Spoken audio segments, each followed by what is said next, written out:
cut off water, electricity, and fuel. There are also large-scale airstrikes.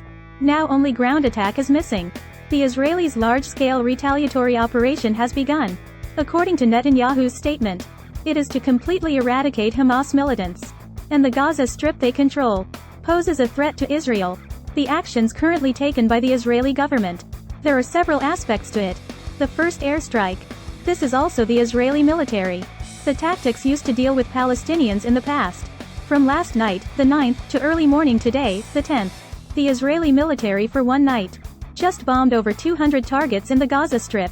The targets of the airstrikes include storage locations for Hamas weapons, apartments and meeting rooms where people reside, also known as what they consider the command center, and other military facilities. This is the first one. Started airstrikes, large-scale ones. The second one is implementing a comprehensive blockade. This morning, the 10th, Israeli Defense Forces spokesperson Major General Harry publicly stated that the IDF now has full control of the Gaza border. At the same time, Israeli government departments started to completely cut off access to the Gaza Strip, water supply, electricity supply, and fuel supply, etc. Originally, the Gaza Strip is not large in size. It is only over 300 square kilometers. Inside, there are over 1 million Palestinians living. Daily water supply, electricity supply, etc. Basic needs all have to rely on external supply. The Israelis have now implemented a complete blockade. It is equivalent to turning the Gaza Strip into an island. The Israeli military towards inside the Gaza Strip. Palestinians are calling out, saying that the crossings between the Gaza Strip and Egypt are currently open. That is, the Rafah crossing point is still open.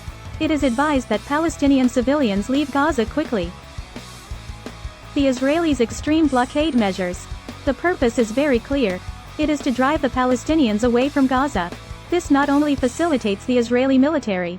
Next, they will carry out aerial attacks on Gaza, even ground attacks, to avoid excessive civilian casualties, to cause political disadvantages for the Israeli side. In addition, on the Israeli side, there is also an underlying intention. That is to drive away all these Palestinians. If the Israeli army really does carry out a ground attack and fully occupy the Gaza Strip. So, this Gaza Strip belongs to? Is it under the control of the Israelis?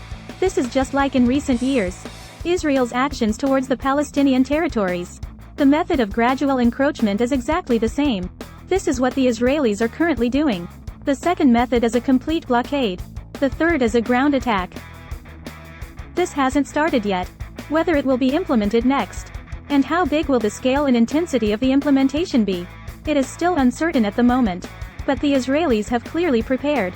The Israeli military has already made statements to carry out a large-scale ground attack. Implement a large-scale ground attack. According to the Israelis' plan, if it's just airstrikes like before, even if the scale is larger, there is no way to completely eliminate the threat of Hamas. And how large is Israel's defense mobilization this time? Up to 300,000 people, including over 100,000 troops, are now deployed towards Gaza. This place is very small. If it's just a simple blockade, there is no need for so many troops at all. How many armed forces does Hamas have? Therefore, the Israeli government indeed has the idea of a ground attack. However, considering a ground attack, its cost will be relatively high. The process will be relatively long. There will also be additional risks during the operation. These are concerns of the Israeli government. It is also currently not